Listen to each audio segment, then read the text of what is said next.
방금 소개받은 최나영환입니다. 앞서 이제 해운연구본부 쪽에서도 요 내용이 나왔었고요. 현재 가장 좀 해운뿐만 아니라 항만 그리고 물류 기업들이 굉장히 이제 이슈로서 신경을 쓰고 있는 ESG 경영에 관련되어 있는 연구 결과를 보고 드리겠습니다. 제목은 중소중견 물류 기업의 ESG 경영 가이드라인 구축 연구입니다. 뭐 최근 여러분들이 다 아시다시피 친환경 그리고 인권, 사회 그리고 거버넌스 문제가 굉장히 이슈가 되고 있습니다. 따라서 보통 이제 기업들이 ESG 경영에 대한 이제 압박감을 받고 있는데요. 조금 이제 구체적으로 보면 환경적인 부분 그리고 사회적인 부분 그리고 지배 구조에 대해서 굉장히 이제 글로벌적으로 그리고 고객 그리고 관계 기관들이 굉장히 관심을 갖고요. 그에 따라서 물류 기업들이 어떻게 대응하느냐에 따라서 경영 성과가 판가름 나는 그런 시대를 지금 보내고 있습니다. 사실 이제 최근 내용인데요. 유럽에서 이제 공급망 실사 지침이 조금 여기 연도가 좀 틀렸는데요. 2024년 4월에 최종 승인이 됐습니다. 한 4년간 여러 가지 이제 조정 기간이 있었고요. 그래서 결국 2027년부터 단계적으로 적용될 예정인데요. 우리가 이제 적용해야 되는 부분이 EU 역외입니다. 조금 이제 완화가 된 부분인데요. EU 역내에서 매출액 4.5억 유로를 초과하는 기업이 요 대상이 됩니다. 뒤쪽에 보시면 이제 최종 모기업까지 포함이 되는데요. 단순히 이제 그 기업 전체 모기업만 볼 게 아니라 결국 이러한 이제 제품이라든지 그리고 기업에서 이러한 활동을 하기 위해서는 공급 사슬, 공급망을 좀 확인할 필요가 있습니다. 즉, 공급망에 관여하는 모든 기업들이 여기에 이제 적용을 받을 수밖에 없다. 공급망 실사 부분인 이제 노동이라든지 그리고 환경, 사회적인 부분에 모두 이제 적용을 받는다라고 평가를 할 수가 있습니다. 이에 따라서 우리나라 같은 경우에도 ESG 경영에 관련되어 있는 여러 가지 이제 규제 사항이 있습니다. 기업의 소유와 관련되어 있는 기업 지배 구조 보고서 같은 경우에 2026년부터 모든 이제 주식시장에서 상장된 회사들이 적용돼서 의무화되고요. 그리고 ESG 경영의 모든 이제 전략, 목표, 세부적인 사항이 들어가 있는 지속 가능 보고서도 2030년에 모든 상장 회사가 의무화돼서 이제 제출해야 되는 그런 상황이 있습니다.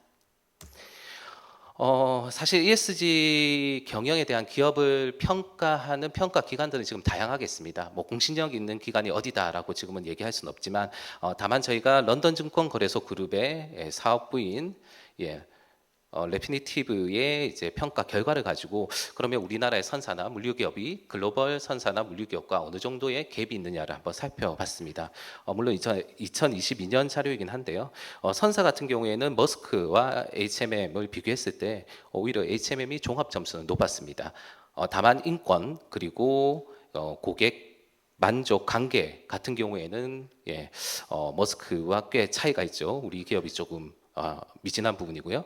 그리고 글로벌 물류기업, 그 선도 물류기업과 우리나라의 물류 대기업을 비교했을 때 상대적으로는 이제 글로벌 물류기업이 좀 높은 평가를 받았고요. 우리 물류기업이 좀 보완해야 될 부분이 인권 부분 그리고 지배 구조 부분으로 평가를 할 수 있습니다. 뭐 사실 요거 앞쪽에 이제 평가는 이제 대기업을 대상으로 했는데요. 대기업 같은 경우에는 저희가 뭐 신경을 쓰지 않더라도 기업 자체적인 역량 그리고 그거를 할 수 있는 조직이 충분히 있다라고 생각이 됩니다. 다만 저희가 뒤쪽에서도 나오겠지만 중소중견 물류기업 같은 경우에는 ESG 경영이 필요하다고는 인식은 하지만 실질적으로 와닿지 않는 것 같습니다. 그리고 그에 따라서 어떻게 전략을 짜야 될지 조직을 구성해야 될지 이러한 압박이 없기 때문에 이 상태로 계속 가다 보면 향후에 유럽에서 할 그 공급망 실사 지침에 중소기업들이 굉장히 적응하기 어려운 부분이 있죠. 그에 따라서 우리가 이제 연구기관 그리고 정부 차원에서 중소중견 물류기업들이 이러한 이제 ESG 경영을 적절하게 대응할 수 있는 방안 마련이 필요하다라는 필요성으로 이 연구를 시작하게 됐고요. 따라서 이 연구의 목적이라고 보면 우리나라 중소중견 물류기업의 ESG 경영에 대한 인식 수준과 대응 현황을 우선적으로 파악을 하고 그에 부합할 수 있는 가이드라인을 제시하는 겁니다. 그리고 마지막으로 ESG 경영을 정착하기 위해서 정부의 지원 정책이 무엇이냐를 도출하는 것을 본 연구의 목적으로 세웠습니다. 먼저 인식조사에 대해서 간단히 말씀드리겠습니다. 저희가 국내에 있는 중소중기업 물류기업 업체 한 82곳을 대상으로 ESG 경영에 대한 인식 그리고 경영 이행 정도에 대해서 조금 조사를 했습니다. 간단하게 먼저 ESG 경영을 인지하고 있느냐라고 했을 때 전체 한 54.9% 정도는 인지를 하고 있다. 그리고 나머지는 잘 모르겠다라고 이제 대답을 했습니다. 다만 매출액이라든지 종업원 기준으로 봤을 때 더 많은 이제 매출액과 종업원이 보유하고 있는 기업들이 상대적으로 조금 더 인식을 하고 있다라는 응답이 높은 것으로 조사됐습니다. 다음은 ESG 경영의 중요성인데요. ESG 경영이 중요하다라고 대부분이 좀 판단을 하고 있는 것으로 보입니다. 그리고 이러한 중요성을 인식하고 있는 77명을 대상으로 봤을 때 전반적으로 ESG 경영이 경영 성과에 대한 긍정적인 효과를 발생할 것으로 인식을 하고 있고, 조금 매출액이 상대적으로 적은 기업 같은 경우에는 소비자 인식 및 소비 트렌드 변화도 조금 영향을 미친다라고 대답을 했습니다. 다음은 ESG 경영을 하기 위해서 무엇부터 조금 우선적으로 해야 될까라고 했을 때 제일 큰 비중을 차지한 것이 경영진 및 임직원의 인식 개선이 필요하다. 그리고 그 다음으로는 국내외 ESG 규제 및 정책 대응이 필요하다라고 응답을 했습니다. 다음은 ESG 경영에 대한 경영 수준인데요. 역시 중소중견 기업이기 때문에 뭐 그럴 수도 있겠지만 ESG 위원회의 설치 여부에서 설치 계획이 없음이 74.4%, 그리고 별도의 ESG에 대한 경영 목표를 갖추지 않았다라는 게 50%고요.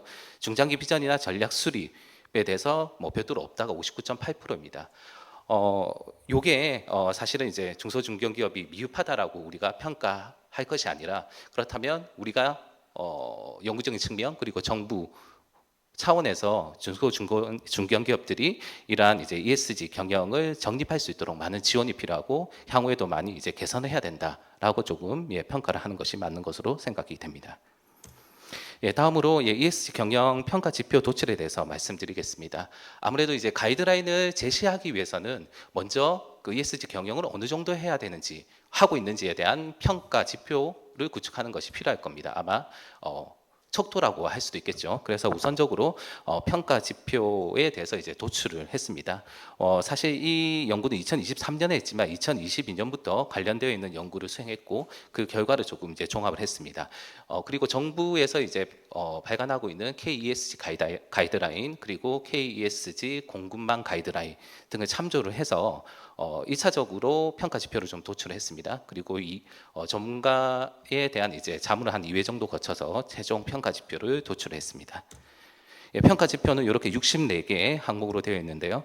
일반적인 사항을 제외하고 물류적인 특성을 반영한 부분이 이렇게 이제 좀 표시된 부분인데요. 환경적인 부분이 좀 많습니다. 운송, 포장, 보관, 영물류. 그리고 사회적인 부분에서는 물류센터 자동화 설비 구축으로 평가 진단 항목의 물류 요소를 조금 반영을 했고요. 그리고 세부적인 정의서, 예를 들면 이 평가 항목에서 어떻게 하면 어느 정도의 점수를 받느냐, 이런 부분도 다 규정을 했습니다. 그 다음은 가중치 부분인데요. 평가 지표가 있다고 해서 모든 평가 지표가 동일한 중요도를 갖는 건 아닐 겁니다. 어떠한 지표는 훨씬 더 중요할 거고요. 어떤 지표는 상대적으로 조금 낮은 중요도를 가질 겁니다. 그래서 전문가 15명을 대상으로 해서 그렇다면 어느 정도의 중요성이 있느냐를 다시 한번 측정을 했습니다. 그래서 각 항목별로 가중치를 적용을 했고요. 이러한 이제 계산식을 통해서 기업에 대한 이제 개별적인 평가에 대한 점수를 판별을 할 수 있을 것으로 보입니다. 이렇게 평가 지표를 만약 만든다고 하면 최종적으로 저희가 이제 제시해야 될 것이 가이드라인일 것으로 보입니다. 첫 번째로 이제 기업들 같은 경우에 중소중견 물류기업 같은 경우에 그러면 ESG 경영에 대한 인식이 굉장히 조금 현재 낮은 그런 상황입니다. 그래서 왜 ESG 경영을 해야 되냐, 그런 필요성이라든지 방향성을 제시하는 부분, 그리고 현재의 그 트렌드라든지 그런 환경에 대해서 좀 설명을 하는 부분이 필요할 것으로 보입니다. 그리고 이제 ESG 경영 조사 결과 부분인데요. 뭐 초기에는 인식 조사부터 시작하겠지만 향후에는 정책 방향성 그리고 평가 지표를 어떻게 개선해야 되는지 이런 사항들이 좀 결과를 도출하고 조금 해로하는 부분이 필요할 것 같고요. 그리고 ESG 경영에 대한 평가 지표가 필요할 것으로 보입니다. 그리고 마지막으로 ESG에 대한 어떻게 하면 좋은 평가를 받고 ESG 경영에 대해서 대응을 잘할 것이냐에 따르는 업무 표준 매뉴얼의 구축도 필요할 것으로 생각이 됩니다. 예, 마지막 부분인데요. 예, 저희는 요 대응 방안을 기준으로 해서 한 9가지의 정책 과제를 도출을 했습니다. 뭐 카테고리별로 보면요, 제도적인 부분, 법 개선 부분에서는 ESG 경영하기 위한 이제 펀드 조성, 그리고 세제 감면, 그리고 관련 법률 개선이 필요할 것으로 보입니다. 그리고 업계 역량 강화 부분에서는 전문 인력 양성, 그리고 대기업과 중소기업이 어떻게 상생 협력을 할 것이냐, 그리고 공공 차원에서 ESG 컨설팅 센터 구축이 있을 것으로 보입니다. 인식 제고와 국제 협력 부분은 ESG 경영을 위한 이제 홍보를 강화하는 부분, 그리고 앞서 얘기했던 가이드라인 구축과 지속적인 업데이트, 그리고 마지막으로 글로벌 평가 기관과의 협력 강화 부분입니다. 이 9가지에 대한 정책 과제도 사실 이제 정책 추진 로드맵을 작성하기 위해서는 중요도 평가가 필요할 것으로 보입니다. 그래서 저희가 전문가 의사결정 방법인 AHP 분석을 통해서 중요도를 도출하였습니다. 확실히 제도나 법 개선 부분이 가장 높은 중요도를 기록을 하였고요. 그게 이제 뭐 1, 2, 3번이 되었습니다. 다만 이 그룹의 중요도를 보시면 가이드라인 구축 운영이 굉장히 높은 것으로 평가가 되고 있습니다. 그리고 ESG 컨설팅 센터 구축도 굉장히 높은 것으로 순위가 이제 나왔고요. 그에 따라서 어떻게 하면 이 정책 로드맵을 이제 제시를 할 것이냐라고 해서 일정 부분 1, 2, 3순위로 나온 부분은 최초에 먼저 진행을 하더라도 ESG 가이드라인 구축이라든지 그리고 ESG 컨설팅 센터 구축을 조금 더 앞당겨서 좀 정책을 추진할 필요가 있을 것으로 보입니다. 다만 ESG 가이드라인 구축 같은 경우에는 현재 버전이 이 버전이라 하면 그 환경이라든지 기업의 이제 의견들을 모아서 좀 갱신하는 부분이 필요할 것으로 생각이 됩니다. 이상으로 발표를 마치겠습니다. 감사합니다.